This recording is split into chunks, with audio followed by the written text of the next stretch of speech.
no podemos ser solamente un país de servicios, tenemos que tener también una industria. Hombre, hay que tener una industria. Hay que tener una industria. Vengo de la Asociación del Aluminio de España y estamos peleando, luchando para que, bueno, pues el aluminio siga siendo un metal que se siga produciendo en España, que no se pierda su tradición. De aquí a 30 o 40 años, en la ventana de PVC será un tema pendiente de solucionar, porque no sabremos qué hacer con ella. Es difícil de recuperar. No existen en España recicladoras de plástico. Entonces, el aluminio yo lo veo prometedor. España necesita invertir en la minería también. No dependamos de terceros países como puede ser China o como puede ser Arabia Saudí o cualquier otros países que tienen intereses. ¿Qué consejo le darías a alguien que quiere empezar en el mundo de la empresa hoy en día? Muy buenas, bienvenidos a un nuevo capítulo de Más allá del oro. Hoy estamos con Manuel Rodríguez.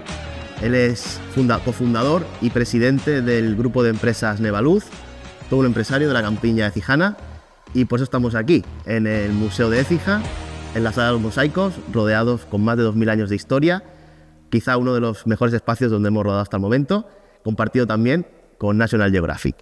Muy buenas, Manuel, ¿qué tal? ¿Cómo estamos? Buenos días, muy bien. Aquí en la Sala de Mosaicos, perfectamente acondicionada para este acto. Bueno, antes de nada, antes de hablar de por qué estamos aquí en Écija, cuéntanos un poquito, ¿quién es? ¿Quién es Manuel Rodríguez? Bueno, pues Manuel Rodríguez nació en Écija en 1967. Soy hijo de Ramón y de Rosario. Son dos personas que de Écija, agricultor, peón de agricultura y ama de casa. Y bueno, con el tiempo pues he ido evolucionando dentro de siempre desde Écija, ¿no? Y a partir de ahí, ¿qué haces con tu vida? ¿Acabas los estudios? Acabo los estudios, estoy un poco de camarero durante hasta los 17 años. A los 17 años me incorporo a una empresa de persianas, que era de mi hermano, se llamaba Persianas Ramar. Y a los 22 años, pues sustituyo esa empresa que estaba como trabajador y monto lo que es Nevaluz, de una empresa de persianas también, que se llamaba Persianas Écijana. Persianas Écijana. ¿Y cómo es ese salto? ¿Cómo decides pasar de trabajador a ya empresario? Empresario, bueno, pues evolucioné dentro de esa empresa de los 17 hasta los 24, pasando por todas las fases, desde barrer el taller hasta ser comercial. Y vi una oportunidad de negocio en la decoración. Me gustaba mucho un producto que se llamaban graduables, unas láminas de aluminio, las persianitas o cortinas de aluminio. Me gustaban y decidí pues abrir una aventura sobre esa línea de productos. ¿Ese fue el primer producto de la empresa? El primer y que le dio nombre a la empresa. Antes, como he comentado antes, Persianas Écijana, y después de Persianas Écijana pues vi que no era un nombre muy comercial para salir al mercado y desarrollamos la marca Nevaluz entre mi novia y yo, que en este caso ya es mi mujer, mayor. Entre los dos creamos la marca Nevaluz y a partir de ese momento pues todo el trabajo era enfocado a ese producto en concreto. Al principio pues era producir prácticamente casi 14-15 horas diarias, que era salía a visitar a los clientes, le vendía el producto y por las tardes lo fabricaba y al día siguiente repartía y volvía a vender. Así que estuvimos 2 o 3 años trabajando bastante duro. ¿Cuáles son los puntos clave de la evolución que ha tenido la empresa con estos años? Bueno, desde ese vender por la mañana, fabricar por la tarde, entregar al día siguiente, sí. Hasta lo que es hoy en día. Sí, bueno, había una necesidad en el mercado, que era el tiempo. En aquella época los productos tardaban entre 20 y 30 días en que se suministraran. Y nosotros creamos la posibilidad de suministrar en 24 o 48 horas. Entonces, el producto era el mismo prácticamente. Lo único que nos diferenciábamos es el servicio, que dábamos un servicio excelente. Que estábamos hablando de 24 o 48 horas y cumplir con ese servicio. Eso nos marcó un antes y un después. A raíz de esas necesidades que teníamos, fuimos creciendo, buscando clientes selectos que buscaban ese servicio y llegamos a un acuerdo que fue un momento muy importante con la empresa SEU a nivel nacional. Llegamos a un acuerdo importante en el año 93, después de la Expo, Y en ese año, según nos dio una posibilidad económica de suministro de cualquier producto nuestro en cualquier parte de la península española a un precio bastante interesante. Con lo cual realizamos una labor ya no solamente en la provincia de Córdoba, Sevilla, Málaga, sino ya que nos abrimos al mercado nacional. Entre medias, pues también incorporamos otros productos que ya no tenían que ver con la decoración, que es la mosquitera. Estamos hablando que en el año 93-94 empezamos a desarrollar la mosquitera a 6 metros que se podía mandar a los talleres y ellos manufacturar la mosquitera. Ese producto tuvo una aceptación muy importante a nivel de que en ninguna ventana que veíamos tenía mosquitera. Antes existía la mosquitera, un marco de madera clavado con una malla metálica o una malla de mosquitera. Nosotros desarrollamos el sistema de enrollable. Eso cuando dices desarrollar, va con estudios, con patentes, todo este trabajo detrás. Evolucionamos, había un sistema y nosotros evolucionamos ese sistema para que fuese fácil de montar en los talleres. Y empezamos a desarrollar nuevos productos. Y fuimos evolucionando bastante fuerte. Aún así, todavía en el año 97 la veneciana era mucho más importante que la mosquitera. ¿Qué es la veneciana? Para los que no tenemos ni idea. La veneciana es una cortina de aluminio, la típica graduable que le llamaba. Nosotros le llamábamos Nevaluz de 25 o Nevaluz de 16. Era el producto estrella nuestro, de ahí viene el nombre. Esa servía para oficina, casa, estuvo mucho tiempo de moda. Hoy día ya hay otro tipo de productos de cortina técnica, como es el store enrollable o las plegables, que se venden más que la veneciana. Ha quedado un poquito, para que te hagan una comparativa, de vender 5.000, pasamos ahora que son unas 100. ¿Eso al mes, al año? Eso es diaria. Diaria. Cuando hablamos diaria. 5.000 cortinas, 5.000 venecianas. 5.000 venecianas al día. Al día. De eso utilizamos ahora son unas 100 unidades. O sea, es residual, ¿no? ¿Qué dice? Sí. Vale. En todos estos años, Manuel, imagino que, bueno, ya has hablado de cosas buenas, cosas malas también habrá habido, ¿no? Dentro de los negocios hemos tenido la suerte, podríamos decir, que la empresa ha crecido siempre cuando había un sector de crisis. Llamé en el 92, la crisis del 92, nosotros crecimos sobre esa crisis que era un poco importante en el momento de la construcción. Del 96 también hubo una crisis un poco más financiera. En el 2008 hemos tenido otra. Cada vez que hemos ido evolucionando dentro de la organización y creciendo cada vez que hay una crisis. No sé si es que sacamos lo mejor de cada uno de nosotros cuando vemos la situación un poco complicada. Eso te iba a preguntar, ¿cómo se crece en una situación de crisis? ¿O cómo analizas tú ese crecimiento que habéis tenido? Pues muchas veces las empresas nos quedamos un poco apalancadas porque nos entran los pedidos fáciles y entonces pues vemos que la situación se puede decir que es habitual, te relajas un poquito. Cuando llega un momento de crisis, te pones en alerta, te pones en tensión, tu actitud cambia, ves el peligro. Por lo cual, quiere decir que en el 92 tomamos la decisión de avanzar en salir más al mercado fuera de Andalucía, y eso fue acertado. En el 96 fue consolidada, inclusive, de alguna mudanza de instalaciones acondicionadas para crecer. O sea, estábamos ya en unos espacios pequeños y ampliamos los espacios, tomamos decisiones oportunas. En ese momento de crisis empezamos también a salir fuera, podríamos decir, con más productos.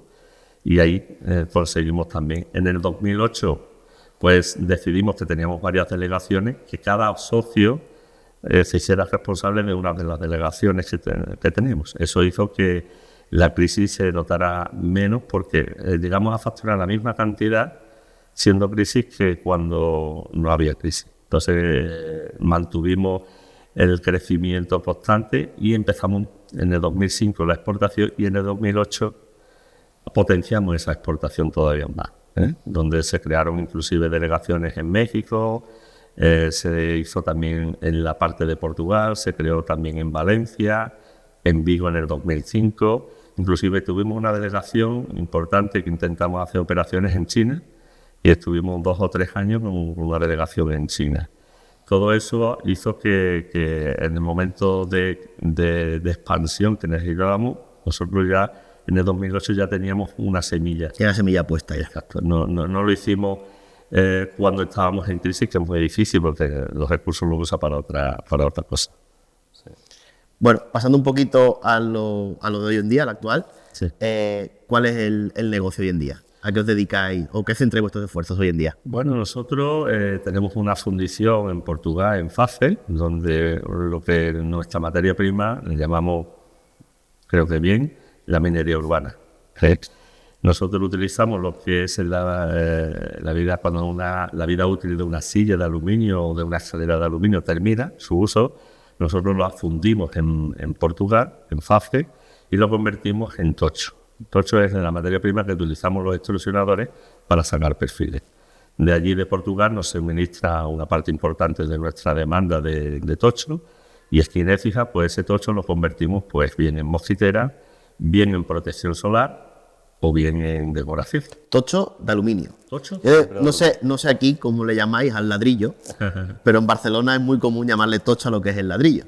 Por eso, para que quede claro, es un ladrillo de aluminio. Es un cilindro. ¿Es un cilindro? Es un cilindro, nosotros lo llamamos tocho, es un cilindro de 6 metros, con, ¿vale? Con un diámetro de 20 centímetros, que pesa 700, 800 kilos, y que eso es lo que metemos nosotros después en la extrusionadora para sacar los perfiles, a base de presión. Es un pilar, ¿una columna? Una columna, que estamos hablando de 6, 7 metros, y eso se va metiendo en un horno de 450 grados y se va cortando a medida que necesitemos según el perfil. Vale. Va a la extrusionadora y la extrusionadora lo que hace es ya el molde que nosotros le pongamos. Nosotros ahora mismo pues tenemos un equipo de 8 ingenieros que diseña constantemente nuevos productos. Desarrollamos prácticamente todos los años entre 10 y 15 productos nuevos.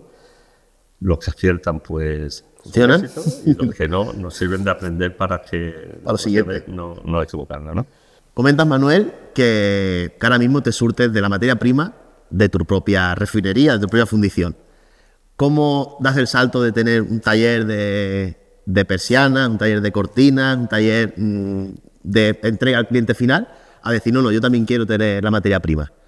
Sí, bueno, hay una cosa que recuerdo hace mucho tiempo ya, del año 94 por ahí aproximadamente, un anuncio de Audi, donde al final, pues un hombre mayor, no recuerdo ahora el nombre, pero era una persona reconocida en aquella época, donde en el anuncio decía que todo el Audi estaba haciéndose de aluminio, que eso era el futuro y que recomendaba a todo el mundo, si pide una recomendación, invierte en aluminio. Eso fue un hecho que me marcó un poco en esa historia. Y claro, nosotros en el mundo de la decoración, tanto de la mosquitera, su componente principal es aluminio. Entonces, en el año 2000, 2001, 2002, tuve la oportunidad, llegando a un acuerdo con unos fabricantes de naves industriales, de llegar a un acuerdo que estuvo muy bien para nosotros, que fue Orloito, que es la posibilidad de crecer, porque otras empresas del sector nuestra, en este caso pues, menciono a Ignacio Massa, que era el que inició ese proyecto, confiaron en mi palabra y decidieron invertir en nosotros en instalaciones, donde pues está la Nevaluz. A raíz de ahí, en esas instalaciones, daban las medidas suficientes como para desarrollar el producto estrella nuestro, que es la mosquitera, y que había una demanda muy importante de aluminio y que los proveedores de aluminio también tardaban mucho en suministrar. Teníamos que tener unos stocks muy difíciles de controlar. Y decidimos, en una reunión de los socios, de poner una máquina de extrusión, una 1100. ¿Qué es una máquina de extrusión? Que lo has comentado ya 2 o 3 veces. La máquina, que podríamos decir, que convierte el tocho que hemos comentado antes en perfil. ¿Vale? A base de hidráulico, pues a base de presión, El tocho tiene una temperatura aproximada de 450 grados y a base de presión pues se ajusta a un molde de extrusión que es la figura del perfil que queremos desarrollar. Ahí ya empezamos a hacer todo el proceso de fabricación hasta el 2006, que empezamos, y a raíz de eso veíamos que había cada día más volumen, empezamos con 8 horas, 16, hasta le llegamos a 24. Hubo una crisis importante en el suministro del tocho, porque eso lo comprábamos nosotros a una empresa, Alcoa, casi todo el mundo la conoce, y Alcoa decidió que ese producto que nosotros estábamos consumiendo dejarlo de fabricar. A raíz de eso, pues nos pusimos en contacto con otros extrusionadores que tenían el mismo problema y llegamos a un acuerdo con un portugués que tenía el mismo problema. Tocamos un acuerdo económico y de inversión y desarrollamos la fundición en Portugal, en Fafe, a raíz de eso. A partir de ahí empezamos a fabricarnos lo que es nuestra propia materia prima a través de la chatarra. El 75% del aluminio que nosotros utilizamos es reciclado. Eso no es marketing, ahora que está de moda, de sostenibilidad, reciclaje, eso es de verdad. Vosotros sí que lo tenéis de verdad. Sí, desde el año 2005, 2006 es una realidad nuestra. Es cierto que cuando hablábamos a los extrusionadores para venderle el tocho, el perfil, nos decían, esto es reciclado, esto es malo, esto es malo, eso no es... Y entonces querían solamente aluminio primario. Nosotros teníamos que luchar con el mercado para decir, no, tienen las mismas prestaciones. El aluminio, como el oro, como la plata, no pierde propiedades por ser reciclado. Si tiene partículas que no son adecuadas, se eliminan con proceso. El aluminio no es solamente aluminio 100%, el aluminio tiene una aleación. La aleación pues, puede ser la 60-63 o 60-60 que la que usamos. Eso lleva zinc, lleva hierro. Y nosotros lo que hacemos es que cuando hace, como todo fundidor, cuando hace la cata, analizamos ese aluminio, que se une en las condiciones apropiadas a nuestro perfil, y si le hace falta, pues normalmente incorporamos entre el 10 y el 25% de materia prima para compensar esa compensación que necesita de la aleación. A raíz de ahí, en el paso del tiempo, pues este hombre fallece, el socio nuestro de allí, llegamos a un entendimiento con la familia y hoy día aquella planta es totalmente nuestra. El socio portugués. El socio portugués fallece y allí en Portugal pues también Mano Antonio, que lleva la planta desde hace mucho tiempo, y de ser contable, que es curioso, se ha hecho uno de los mayores productores de tocho de España, porque hay pocas empresas, bueno, de España y de Portugal, porque hay pocas empresas. En España pues hay pocas empresas de fundición. Entonces vosotros lo que digamos es recogéis chatarra de la ciudad, ¿no? La minería urbana. La minería urbana, lo que hemos hablado. Sí. La enviáis con camiones, imagino, a Portugal. Normalmente sí, hay distribuidores o empresas que se especializadas en ello, que compran esa chatarra, la transforman, la preparan y la van vendiendo. Tú no echas en la fundición, no echas una silla.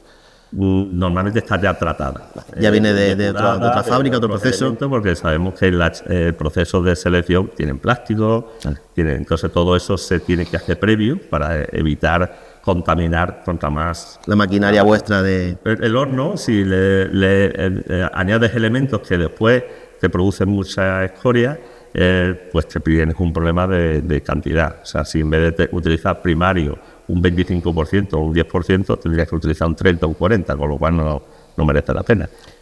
Vale. ¿Y todo esto cómo se gestiona desde Écija? ¿Cómo podéis tener naves aquí, en Valencia, Portugal, me has dicho México, las habéis tenido en Perú, en Brasil? Sí, hemos tenido en Perú, en Brasil. La gente, pensamos, ¿no?, que si no estás en una gran ciudad o algo así, no puedes hacer estas cosas. ¿Cómo se gestiona desde Écija? Bueno, pues, al contrario, Écija está en mitad de nada, si lo sabéis, ¿no? Que estamos a 90 kilómetros de Sevilla y a 40 de Córdoba. ¿Qué sucede? Pues eso nos da pie a que tengamos que utilizar mucho el ingenio. Nosotros amamos Écija, somos apasionados de Écija, con lo cual consideramos que si había que crecer era posible desde aquí. La distancia, si cualquier sitio es cercano, porque Écija va a estar lejos de dónde. Es cuestión de actitud, de ver cuáles son los problemas e intentar dar soluciones. Eso nos ha hecho que nuestro producto, podríamos decir que el 90% somos de autoconsumo. ¿En qué? Aluminio, en plástico, en todo el proceso productivo prácticamente lo hemos desarrollado porque no teníamos esa cercanía a otra industria. Hemos tenido que crear la industria. Vale. De la inyección de plástico, de la extrusión de plástico, de la extrusión del aluminio, de tratamiento de superficie, todo eso lo hemos tenido que hacer, por eso es una ciudad industrial. Si a lo mejor estamos en Madrid, pues seríamos ciertos. Tendrías proveedores, tenía otros proveedores. Exacto, tendríamos proveedores cercanos que nos suministrarían, y entonces la inquietud sería seguir evolucionando. Esto nos ha dado ese plus de estamos solos, necesitamos crecer, y necesitamos crecer hacia abajo, la materia prima, y crecer hacia arriba, dando soluciones a los clientes. Eso ha hecho que sea una ciudad industrial, que no solamente que es la materia prima, el aluminio, pero que tengamos otras materias primas que también dominemos, como puede ser los poliamidas. Me has comentado antes que estabais, no sé si diseñando o ya teníais en producción unas persianas antihuracanes para el mercado americano. Exacto, sí. ¿Os afecta el tema aranceles, tema Donald Trump allí? ¿Habéis mirado algo? Bueno, nosotros vendemos sobre todo en Miami, vendemos lo que son bioclimáticas, y en Puerto Rico estamos vendiendo la antihuracán. En Miami el valor que nosotros estamos dando es que todavía no está aplicado. O sea, yo creo que estos son negociaciones. Sí, claro. Bueno, cuando se publique esto no sabemos lo que habrá pasado, porque claro, hemos cambiado de opinión tantas veces. Pues, a lo mejor acierto con lo que digo, que esto quedará en nada. Vale, no eres el único que piensa eso. Y pienso que es una negociación de un señor que tiene que llegar, dar un manotazo en la mesa por el motivo que sea, no sé quién para juzgarlo, pero que después, en el tiempo, creo que esto no se convertirá en nada porque no le interesa a ellos mismos ni al mercado. Y es un empresario. Si es un empresario con poquito de idea, sabe que puede perjudicar perfectamente. O sea, yo no le doy un valor, ¿no? Sí es cierto de que el volver un poquito hacia atrás, hacia la persiana, pero con un modelo, podríamos decir, anti-huracán, que es el que está demandando tanto Puerto Rico como Miami, y esperemos que se cumpla mi predicción de que quedará en nada en las negociaciones y que terminará, porque el mercado allí sí es prometedor para nosotros, con un potencial crecimiento. De hecho, en este momento estamos preparando, son 3 contenedores que van para allá, para Miami. Para Miami. Sí, es un mercado creciente para nosotros. ¿Qué porcentaje tenéis de exportaciones? Nosotros en la exportación está sobre un 40-45% aproximadamente. ¿Y que es Unión Europea la mayoría? Unión Europea, Sudamérica y Centroamérica, y ahora con Miami, que llevamos 2-3 años, tenemos un par de clientes importantes, y bueno, es la zona donde más vendemos. Portugal también, que es una zona, Francia, son los países de Europa que más nos consumen. Después, desde Valencia, pues tenemos el norte de África, Marruecos, Argelia. Ahí sí tuvimos un problema bastante gordo con Argelia cuando cerró el tema del tratado entre Argelia y España. Y ahí estamos con exportaciones directamente a clientes profesionales. ¿Por qué estáis en Valencia? ¿Cercanía al puerto de allí? Sí, estamos en Paterna, en la ciudad, en el parque tecnológico. Allí tenemos un almacén que se dedica a la importación de textil y a la exportación, mayormente. De textil para la mosquitera. Para mosquitera, para stores, cortina térmica, componentes. Y después pues también lo complementamos con aluminio de la fábrica o bien de Sevilla o bien de Portugal, dependiendo el modelo. ¿En el textil no os metéis todavía a fabricar textil? No, porque el textil, ya en los años 90 yo viajaba mucho a China y vi lo que había y es imposible para el tipo de producto que nosotros tenemos aquí. De hecho, muchos de los fabricantes que se dice que son fabricantes aquí en España fabrican un modelo, 2, y el resto vienen todos de Asia o de la India. Son productores importantísimos de grandes cantidades. De hecho, hice un estudio de los años 90 de coste y me salía más caro la materia prima que el producto. ¿Cómo podéis competir contra el mercado asiático? Bueno, nosotros competimos muy duramente con el tema de la mosquitera. El mercado, cuando van a las grandes superficies, el cliente, que desconoce un poquito compra un producto de Hablas de particular directamente, sí, ¿no? el cliente final que va Vale. a comprar y bueno, ve un producto, lo ve por precio, lo coloca, el producto pues dura a lo mejor un año y medio, y después se dan cuenta de que, bueno, que puede funcionar para que no entre los insectos, pero después cuando vuelve ya a comprar nuestro producto, que salen siempre un poquito más caro que el chino, porque les dura más. O sea, tenemos más soluciones, mejor calidad y más línea estética para la arquitectura, podríamos decir, de los edificios modernos. Vale. Y tenemos esa competencia, podríamos decir, inicial, ¿no? Pero después, el cliente que prueba nuestro producto ve que está funcionando 10, 15, 20 años y es moderno. O sea, nosotros tenemos una línea de mosquitera que le llamamos la línea 2005. Nos adelantamos al futuro. Por eso creo que es un éxito mantener después de 20 años el que siga demandando nuestros clientes ese mismo modelo que ni nosotros mismos hemos sido capaces de mejorar, ni mucho mejor, la competencia tampoco. Por lo cual, pues es un producto que nos ha marcado un antes y un después también de esa crisis que podríamos decir que teníamos también de diseño en el 2005. Supimos darle una imagen y darle un acabado que hoy día sigue siendo Moderno y está. Muy bien. Mirando un poquito al futuro, Manuel, ¿cómo ves la empresa de aquí, no sé, 10 años?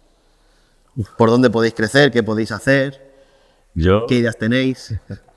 Yo creo que la empresa necesita, bueno, ese espíritu que se le tiene que dar. Yo creo que las personas son las empresas, y si hay pasión y si hay actitud, se puede llegar a donde uno quiera.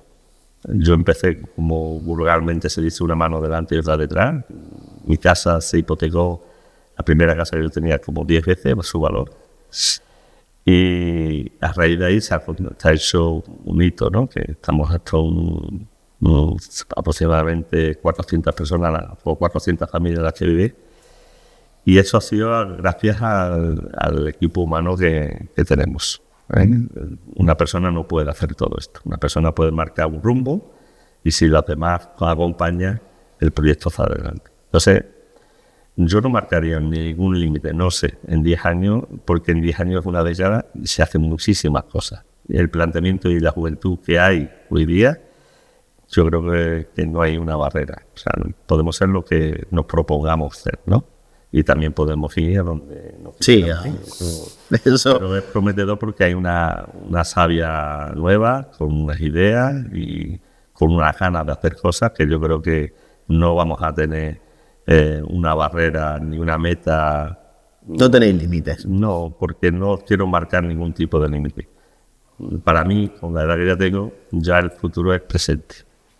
Entonces, la nueva generación, la que quiero inculcar ese entusiasmo por hacer las cosas, por hacerlas bien, por estar al día de las nuevas tecnologías. Hoy día tenemos herramientas que en los años 90 no eran pensables. Ni se imaginaban. Ni se imaginaban, y hoy día creo que estamos en un momento de coyuntura importante, una situación por esta crisis que estamos hablando también, un poco... Sí, es otra, sí. Podríamos decir mundial. Yo creo que es un momento de oportunidad. De hecho, nosotros estamos creciendo este año y las inversiones que llevamos haciendo de hace 3-4 años empezarán a dar los frutos. Tenéis también la semilla puesta ya, sí, para lo que pueda pasar ahora. Efectivamente, tenemos unas inversiones que todavía no están dando fruto y hacen ya 4 o 5 años que se han hecho. Empezarán a dar fruto posiblemente en el 2026 y 2027. Por lo cual, pues yo espero seguir creciendo porque no sabemos otra cosa que crecer. ¿Hasta dónde? Tiempo. Todo lo dirá. No lo dirá, efectivamente.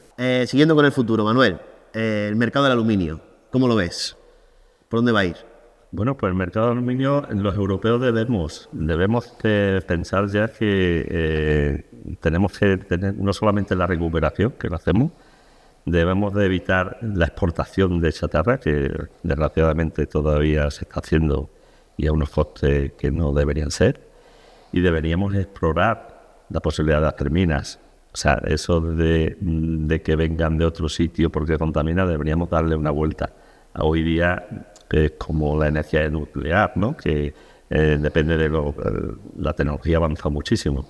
En la minería, pues hace falta que la bauxita se el aluminio sale de la bauxita, ¿no? La bauxita es su mineral y después se convierte a base de energía, se convierte en alumina y la alumina a base de electrolisis se convierte en aluminio puro. O sea, aquí hay sitios donde hay bauxita para poder desarrollarlo. ¿Te refieres a Europa o incluso Europa, en España? En España también. Y en Europa. La bauxita es un mineral que está en todos los terrenos. Hay zonas donde tenemos un porcentaje mayor, el movimiento de tierra es menor. Cuanta más bauxita haya, menos movimiento de tierra. Más rentable sería. Más rentable. Por ejemplo, en la zona de Jaén hay una zona que es posible de explotar.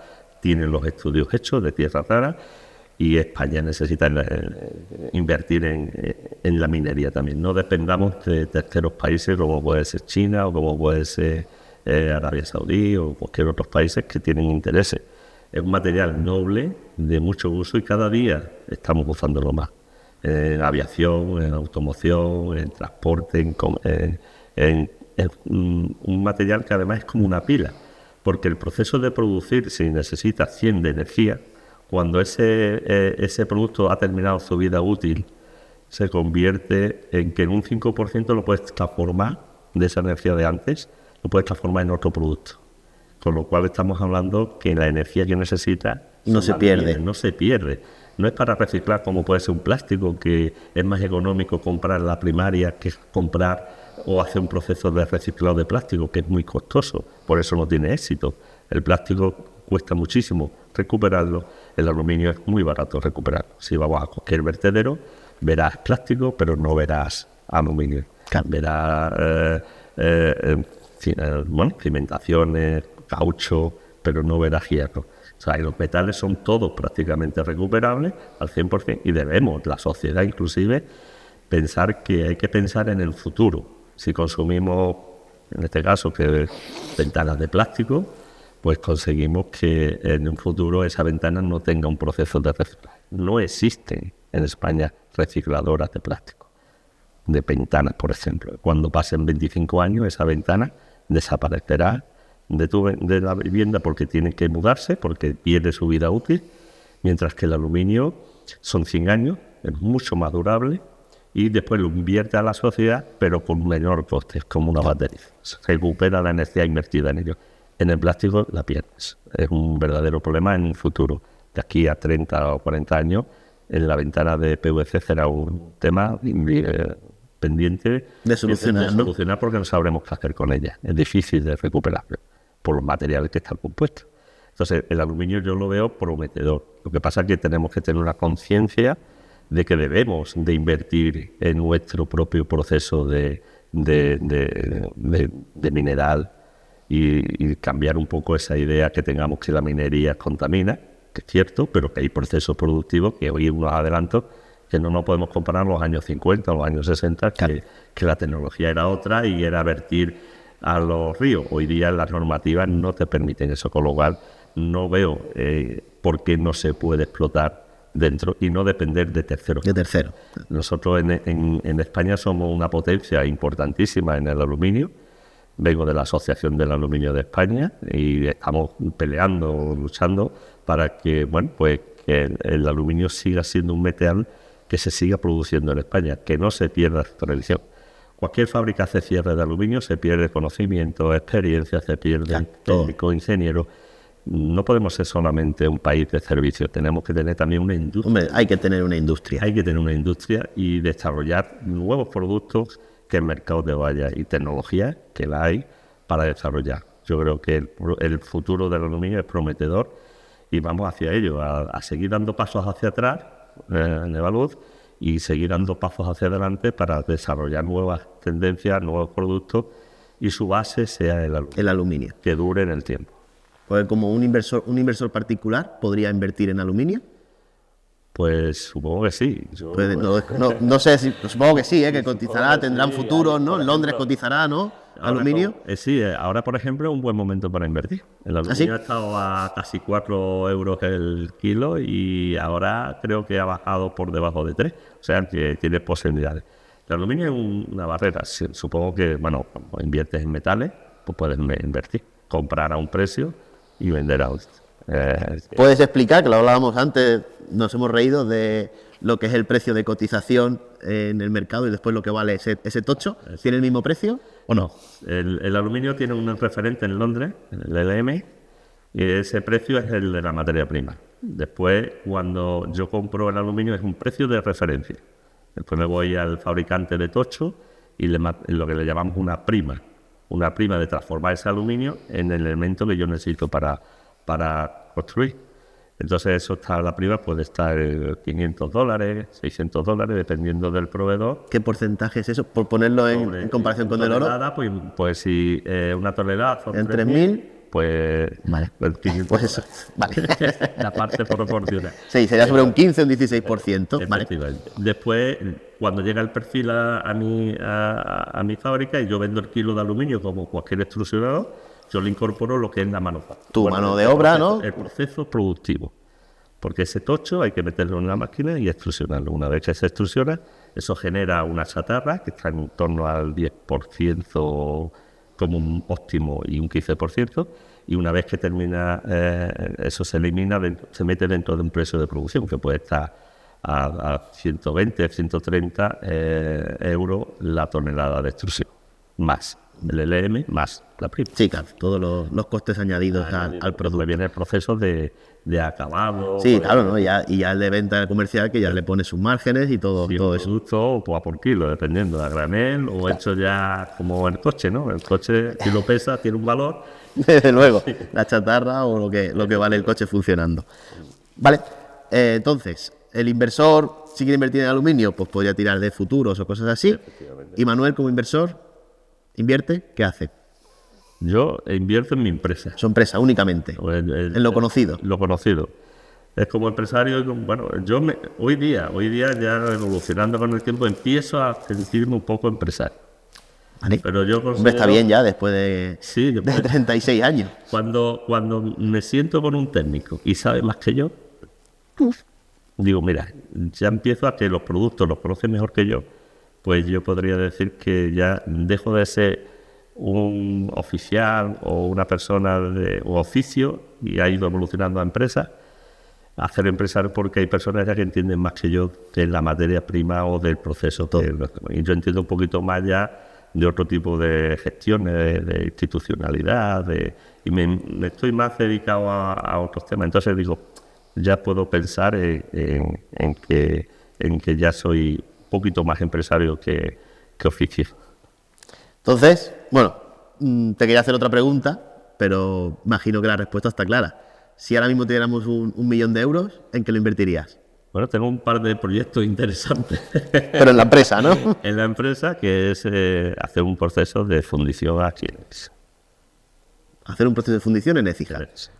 La planta que tenemos en Portugal está funcionando a pleno rendimiento, pero no cubre toda la demanda que tenéis. Entonces, hacer un proceso aquí es uno de mis objetivos, que en corto, bueno, medio largo plazo, porque corto hoy día quiero montar aquí una planta moderna de fundición de aluminio para, bueno, por el proceso productivo como puede ser la inyección de aluminio, la extrusión o la laminación, que son los diferentes activos que pues, yo utilizaría ese millón. Es poquito, pero bueno. Bueno, para algo dará.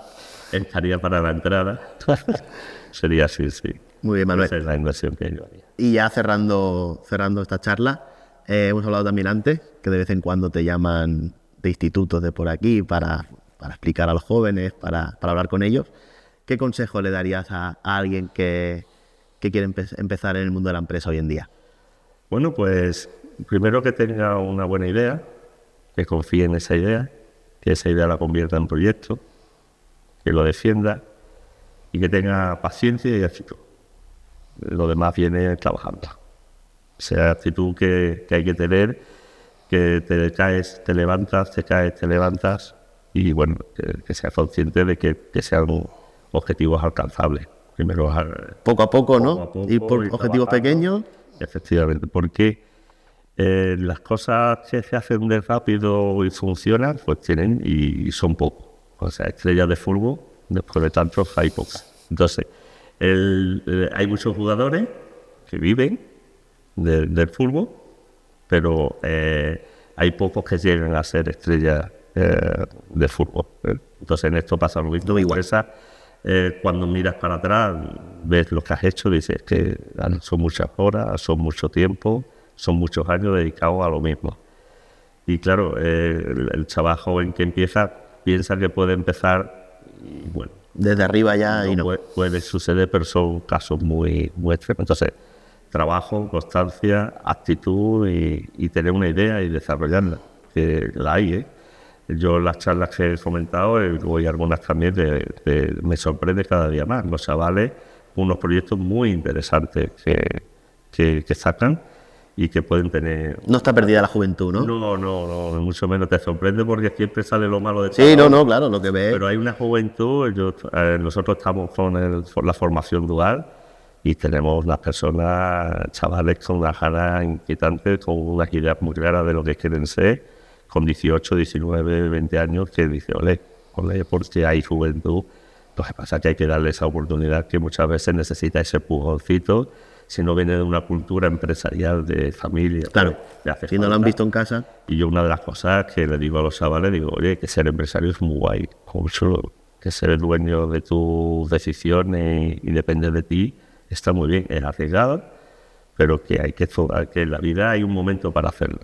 Cuando yo empecé fue con 22, 23 años, o sea, que fíjate, es lo que queda por hacer, ¿no? Y que los chavales con 18, 19, 20 años están para poder formarse, prepararse, que es lo que yo les facilito también dentro de mi organización, de la empresa, que se puedan, y que si quieren ser empresarios, adelante. Yo les ayudo a esa iniciativa y a dar mi opinión con respecto a eso. Muy bien, Manuel. Pues nada, muchísimas gracias. Ha sido un auténtico placer. Y a vosotros pues nos vemos en el siguiente capítulo de Más allá del oro. Muchas gracias. Muchas gracias, Manuel. Encantado.